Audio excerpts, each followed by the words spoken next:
Good morning, sweet friends. Happy Friday. Yay for Fridays. Yay for a full day at home working because I have been on the road too much and I am so far behind. It is insane. I have the gut health workshop starting Monday. I have the surrender circle starting Monday. I have education to do for Monday for Holy Healthy. Oh my goodness. So I have a busy day this morning. Good morning, all y'all. Welcome. All right, we were on March 14th. I think I got the date right this morning on FaceSpace and all the places. So all right, March 14th, a call for wholehearted commitment, Deuteronomy 6 1 through 25. These are the commands, decrees, and regulations that the Lord your God commanded me to teach you. You must obey them in the land you are about to enter and occupy, and you and your children and grandchildren must fear the Lord your God as long as you live. If you obey all of his decrees and commands, you will enjoy a long life. Listen closely, Israel, and be careful to obey. Then all will go well with you, and you will have many children in the land flowing with milk and honey, just as the Lord, the God of your ancestors, promised you. Listen, O Israel, the Lord is our God and the Lord alone. And you must you must love the Lord your God with all your heart, all your soul, and all your strength. And you must commit yourselves wholeheartedly to these commands that I am giving you today. Repeat them again and again to your children. Talk about them when you are at home and when you are on the road and when you are going to bed and when you are getting up. Tie them to your hands and wear them on your foreheads as reminders. Write them on the doorposts of your house and on your gates. The Lord your God will soon bring you into the land he swore to give you when he made a vow to your ancestors, Abraham, Isaac, and Jacob. It is a land with large, prosperous cities that you did not build. The houses will be richly stocked with goods you did not produce. You will draw water from cisterns you did not dig, and you will eat from vineyards and olive trees that you did not plant. When you have eaten your fill in this land, be careful not to forget the Lord who rescued you from slavery in the land of Egypt. Excuse me. You must fear the Lord your God and serve him. When you take an oath, you must use only his name. You must not worship any of the gods of neighboring nations, for the Lord your God, who lives among you, is a jealous God. His anger will flare up against you, and he will wipe you from the face of the earth. You must not test the Lord your God as you did when you complained at Massah. You must diligently obey the commands of the Lord your God and all the laws and decrees he has given you. Do what is right and good in the Lord's sight, so all will go well with you. Then you will enter and occupy the good land that the Lord swore to give your ancestors. You will drive out all the enemies living in the land, just as the Lord said you would. In the future, your children will ask you, what is the meaning of these laws, decrees, and regulations that the Lord our God has commanded us to obey? Then you must tell them, we were Pharaoh's slaves in Egypt, but the Lord brought us out of Egypt with a strong hand. The Lord did miraculous signs and wonders before our eyes, dealing terrifying blows against Egypt and Pharaoh and all of his people. He brought us out of Egypt so he could give us this land he had sworn to give our ancestors. And the Lord our God commanded us to obey all these decrees and to fear him so he can continue to bless us and preserve our lives, just as he has done to this day. For we will be counted as righteous when we obey all the commands the Lord our God has given us. The privilege of holiness, Deuteronomy 7 1 through 26. When the Lord your God brings you into the land you are about to enter and occupy, he will clear away many nations ahead of you: the Hittites, Girgashites, Amorites, Canaanites, Perizzites, Hivites, and Jebusites. These 7 nations are greater and more numerous than you. When the Lord your God hands these nations over to you and you conquer them, you must completely destroy them. Make no treaties with them and show them no mercy. You must not intermarry with them. Do not let your daughters and sons marry their sons and daughters, for they will lead your children away from me to worship other gods. Then the anger of the Lord will burn against you, and he will quickly destroy you. This is what you must do. You must break down their pagan altars, shatter their sacred pillars, cut down their Asherah poles, and burn their idols. For you are a holy people who belong to the Lord your God. Of all the people on the earth, the Lord your God has chosen you to be his own special treasure. The Lord did not set his heart on you and choose you because you were more numerous because you were more numerous than other nations, for you were the smallest of all nations. Rather, it was simply that the Lord loves you, and he was keeping the oath he had sworn to your ancestors. That is why the Lord rescued you with such a strong hand from your slavery and from the oppressive hand of Pharaoh, king of Egypt. Understand, therefore, that the Lord your God is indeed God. He is the faithful God who keeps his covenant for 1,000 generations and lavishes his unfailing love on those who love him and obey his commands. But he does not hesitate to punish and destroy those who reject him. Therefore, you must obey all these commands, decrees, and regulations I am giving you today. If you listen to these regulations and faithfully obey them, the Lord your God will keep his covenant of unfailing love with you, as he promised with an oath to your ancestors. He will love you and bless you, and he will give you many children. He will give you fertility. He will give fertility to your land and your animals. When you arrive in the land he swore to give your ancestors, you will have large harvests of grain, new wine, and olive oil, and herds of cattle, sheep, and goats. You will be blessed above the other nations of the earth. None of your men or women will be childless, and your livestock will bear young. And the Lord will protect you from all sickness. He will not let you suffer from the terrible diseases you knew in Egypt, but he will inflict them on all your enemies. You must destroy all the nations the Lord your God hands over to you. Show them no mercy, and do not worship their gods, or they will trap you. Perhaps you will think to yourselves, how can we ever conquer these nations that are so much more powerful than we are? But don't be afraid of them. Just remember that what the Lord your God did to Pharaoh and to all the land of Egypt. Remember the great terrors the Lord your God sent against them. You saw it all with your own eyes. And remember the miraculous signs and wonders and the strong hand and powerful arm with which he brought you out of Egypt. The Lord your God will use this same power against all the people you fear, and then the Lord your God will send terror to drive out the few survivors still hiding from you. No, do not be afraid of those nations, for the Lord your God is among you, and he is a great and awesome God. The Lord your God will drive those nations out ahead of you little by little. You will not clear them away all at once, otherwise, the wild animals would multiply too quickly for you. But the Lord your God will hand them over to you. He will throw them into complete confusion until they are destroyed. He will put their kings in your power, and you will erase their names from the face of the earth. No one will be able to stand against you, and you will destroy them all. You must burn their idols in fire, and you must not covet the silver or gold that covers them. You must not take it, or it will become a trap for you, for it is detestable to the Lord your God. Do not bring any detestable objects into your home, for then you will be destroyed, just like them. You must utterly detest such things, for they are set apart for destruction. A call to remember and obey, Deuteronomy 8, 1 through 20. Be careful to obey all the commands I am giving you today. Then you will live and multiply, and you will enter and occupy the land the Lord swore to give your ancestors. Remember how the Lord your God led you through the wilderness for these 40 years, humbling you and testing you to prove your character and to find out whether or not you would obey his commands? Yes, he humbled you by letting you go hungry and then feeding you with manna, a food previously unknown to you and your ancestors. He did teach you that the people do not live by bread alone. Rather, we live by every word that comes from the mouth of the Lord. For all of these 40 years, your clothes didn't wear out and your feet didn't blister or swell. Think about it. Just as a parent disciplines a child, the Lord your God disciplines you for your own good. So obey the commands of the Lord your God by walking in his ways and fearing him.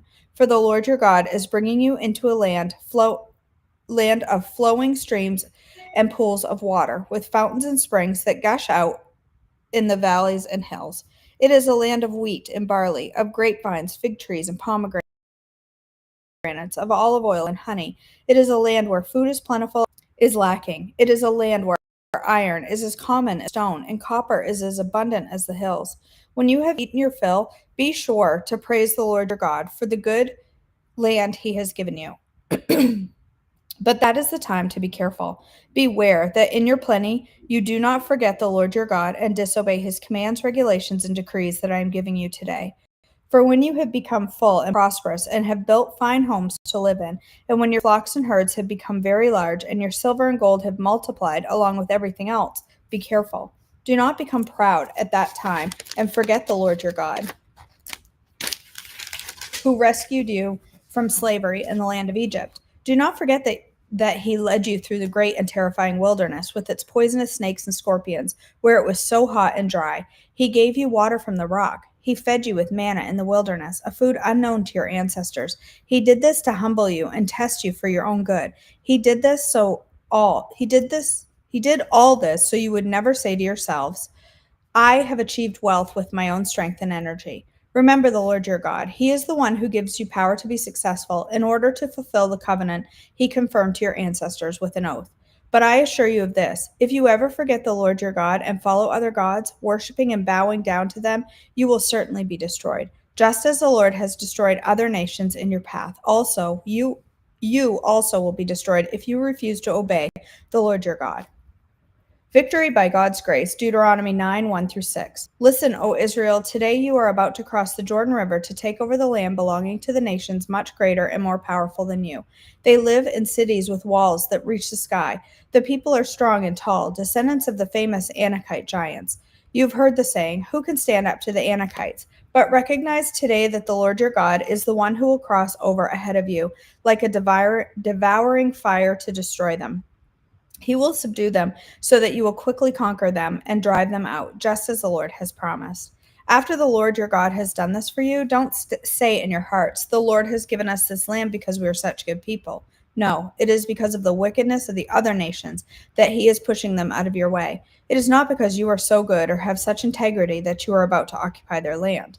The Lord your God will drive these nations out ahead of you only because of their wickedness, and to fulfill the oath he swore to your ancestors, Abraham, Isaac, and Jacob.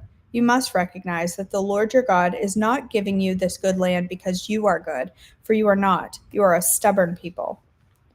Remembering the gold calf, Deuteronomy 9:7-29. Remember and never forget how angry you made the Lord your God out in the wilderness. From the day you left Egypt until now, you have been constantly rebelling against him. Even in Mount Sinai, you made the Lord so angry he was ready to destroy you. This happened when I was on the mountain receiving the tablets of stone inscribed with the words of the covenant that the Lord had made with you. I was there for 40 days and 40 nights, and all that time I ate no food and drank no water. The Lord gave me 2 tablets on which God had written with his own finger all the words he had spoke to you from the heart of the fire when you were assembled at the mountain. At the end of the 40 days and nights, the Lord handed me 2 stone tablets inscribed with the words of the covenant. Then the Lord said to me, get up, go down immediately, for the people you brought out of Egypt have corrupted themselves. How quickly they have turned away from the way I commanded them to live. They have melted gold and made idols for themselves. The Lord also said to me, I have seen how stubborn and rebellious these people are. Leave me alone so I may destroy them and erase their name from under heaven. Then I will make a mighty nation of your descendants, a nation larger and more powerful than they are. So while the mountain was blazing with fire, I turned and came down, holding in my hands the 2 stone tablets inscribed with the terms of the covenant. There below me I could see that you had sinned against the Lord your God. You had melted gold and made a calf idol for yourselves. How quickly you turned away from the path the Lord had commanded you to follow. So I took the stone tablets and threw them on the ground, smashing them before your eyes. Then, as before, I drew myself down before the Lord for 40 days and nights. I threw myself down. I ate no bread and drank no water because of the great sin you had committed by doing what the Lord hated, provoking him to anger. I feared that the furious anger of the Lord, which turned him against you, would drive him to destroy you. But he again listened to me. The Lord was so angry with Aaron that he wanted to destroy him too. But I prayed for Aaron, and the Lord spared him.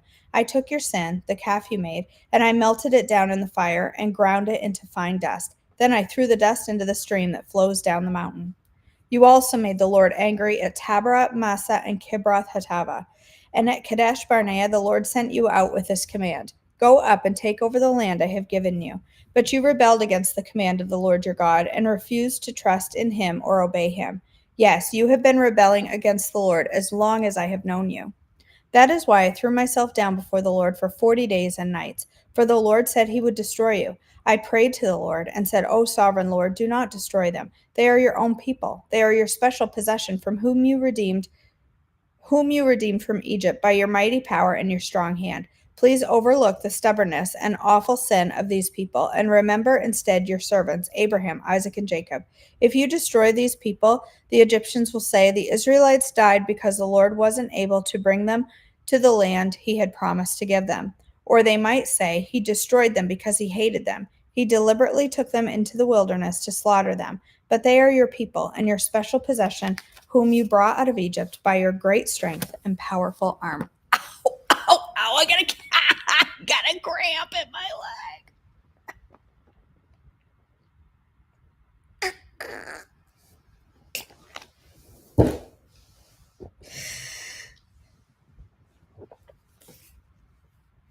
Sorry.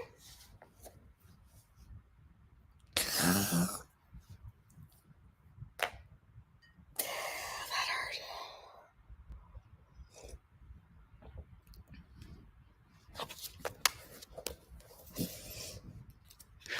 All right. We are on chapter 52, the last chapter of our book. I'm so sad that it's over. It's been so good. All right. Hold on a second.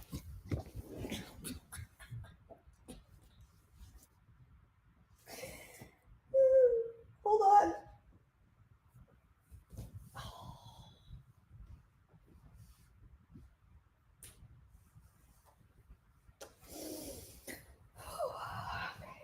Okay, I think it's gone. Oh, I think it's gone. You love a good leg cramp. Oh, that's going to be sore for a day or two. Okay.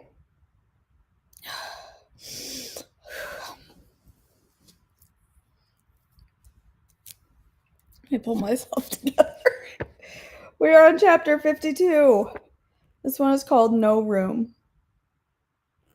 And she brought forth her firstborn son and wrapped him in swaddling clothes and laid him in a manger, because there was no room for them in the inn. Luke 2:7. It's that time of year, Christmas.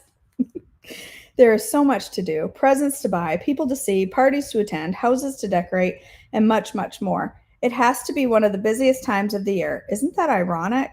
That's the exact same situation hundreds of years ago when the whole thing started in Bethlehem. Caesar Augustus, the Roman emperor, issued a decree that a census was to be taken of the entire Roman world. So everyone was traveling to their hometown to register. People were everywhere with families, supplies, and livestock in tow, trying to get to their respective towns in order to register on time. In other words, people were busy. God chose this particular time to bring his son into the world. He could have done it at a more opportune time, when people would have appreciated it more. He could have done it at a quieter time, when people would have been able to be more involved. He could have chosen a more spiritual time, when people would have been more prepared. But God chose a time when people were preoccupied, in a hurry, and busy. As I was working myself into a frenzy the other day, trying to bake goodies, clean the house, wrap presents, decorate the tree, etc., a phrase popped into my head. There was no room for them at the inn. I was baffled by this and decided to go and read from the story from where the scripture came. It is found in Luke 2:1-20, otherwise known as the Christmas story. As I read this familiar passage, I began to think about the relevance of the inn that was too full. What did the innkeeper and the people staying there miss? What an opportunity to be part of the greatest moment in history, but they instead are known as the people who missed it. It might have happened right outside their windows, in a place where no one would have looked. I began to think how many times I had missed a God-inspired moment because I was too preoccupied or too full of other things. There have been times when I have had no room for mercy when someone treated me wrong. I have had no room for patience when situations were not going my way. I have had no room for joy when my circumstances seemed so bleak. I have had no room for love when I have been hurt so deeply. I have had no room for acceptance when I have been so readily rejected. I have had no room for peace when such turmoil is surrounding me. As I went down the list, I realized how many times God has knocked at my door with a golden opportunity for an amazing miracle, but I have said, no room. The remarkable thing about this story is that regardless of how often we have made no room for Christ, he has made room for us. He has made a room especially for you. It is a warm and welcoming and decorated just the way you like it. It is full of treasures of heaven, and it is the place where he meets you. He always makes room for mercy, even when you have been hurtful.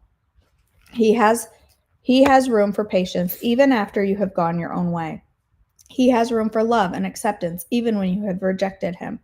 During this busy holiday season, I would ask you to think about two things. First, consider making room for opportunities to show God's love and mercy to others. It is easy to become preoccupied with so many pressing activities that we forget the most important part of Christmas, God's love.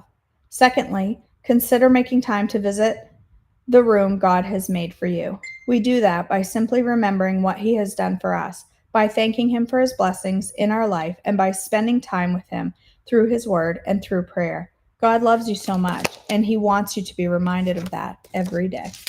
Merry Christmas. All right, friends. Well, that was a wonderful book. I'm so grateful she let us read that. And at some point, I want to work my way a bit through it, and then we'll do it together down the road. She also has this book called Worry, Keep Out, and it's more of a workbook. It's like meant for a small group, and I think it's going to be really good, but I kind of need to, I don't know if I'm going to do it on devotions or lead a small group. Like, I have to figure out how I want to do this. I've read through some of it. It's really, really good, but I need to figure out like if it would be good for me to do on devotions. There's like conversation stuff through it. So I don't know if I do that or through a small group, but I did post yesterday. I sent an email. So check your email. Make sure you check your junk mail because sometimes a lot of email servers send my email right into your spam. So check your spam folder, but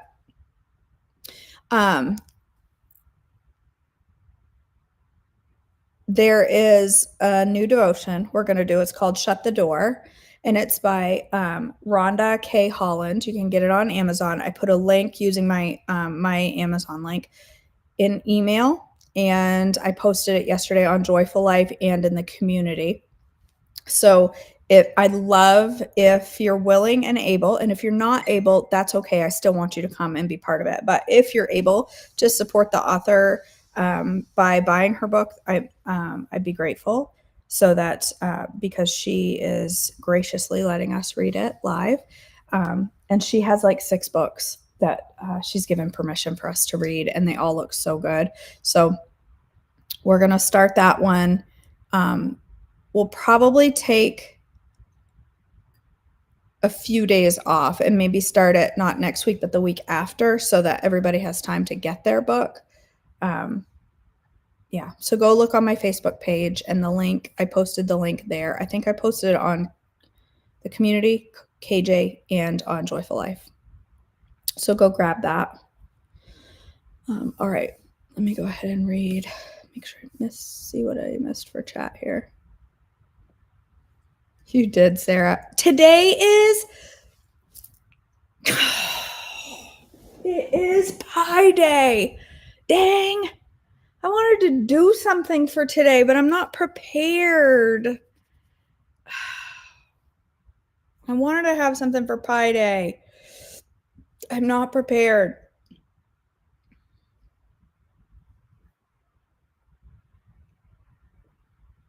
Maybe we could do an apple pie nested oats. Maybe we could do that. An apple pie oatmeal. Forgot it was Pie Day.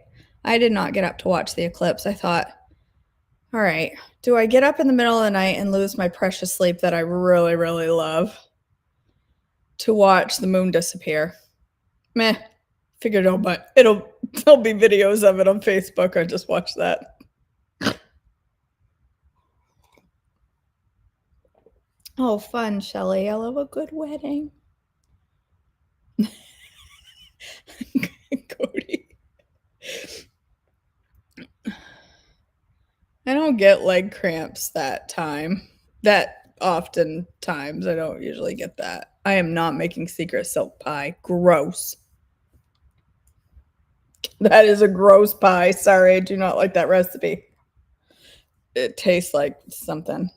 I'm not going to say what. Yeah, I probably could do a single serve pie. Or I could do an apple pie oatmeal. I probably could, or I could just do it. Yeah. I'll have to think about it. Yeah, same. Me neither, Lois. Me neither. I'm like, is it really worth getting out of bed and going outside to watch the moon disappear?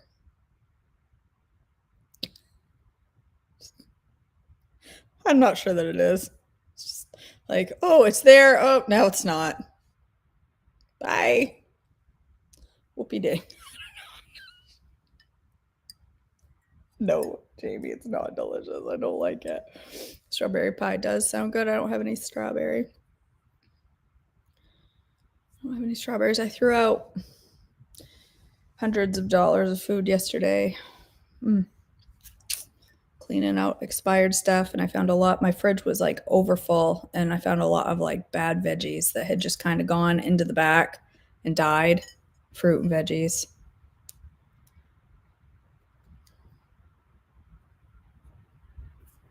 Key lime pie. I don't think I've ever had that.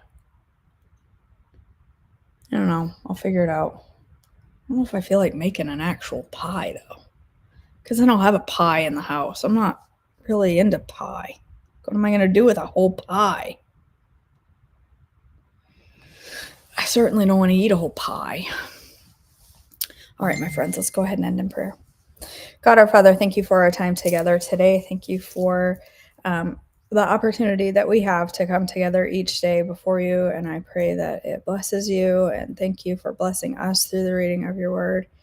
God, I pray for each person here. Pray for traveling mercies for Shelly as she gets ready to go to this wedding. And we just ask for your presence to be there at this wedding, God. And I just, I know that there's a lot of loss going on right now. I think of Dory and all that she's been through. And I just ask for your comfort for her today. So many dealing with sicknesses and illnesses and stresses. And God, I also think of the women here that are struggling with their self-worth. And I ask you to reveal yourself to them today. That's heavy on my heart lately, that I know there are women who are struggling with how loved they are. And I just ask that you would help us today to show each other love, to help each other recognize the love that you give to us and how much we are loved by you. I pray as we go through our day, help us to make choices that build us up and heal us and strengthen our bodies and lead us to healthier lives and the ability to serve you more. In your precious name I pray. Amen. All right.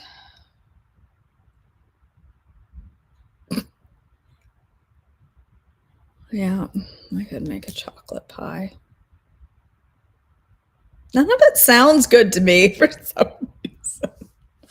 I could do. I have some whipping cream. I could make a chocolate cream pie. But I wouldn't want to do an oatmeal crust for that. I don't know. You have to give me time to think. I'll see what I can come up with. Or maybe I'll do a single serve like microwave pie. Or maybe I'll do pie oatmeal. Because I haven't had oatmeal in a week and a half because I've been making other stuff. All right, guys. I love you. Thanks for joining me. I'll be live for breakfast shortly. What time is it? Well, I have a 10 o'clock meeting, so I will be, pizza pie. Now that I can get on board with, Karen. You know what? I'm having pizza for supper tonight because it is pie day after all. And I still have some Mary Malone crust. So Mary Malone pie crust. Lemon curd pie. I like lemon, but a lemon pie does not appeal to me at all. I honestly, no pie does this morning. I don't know why. It just doesn't appeal.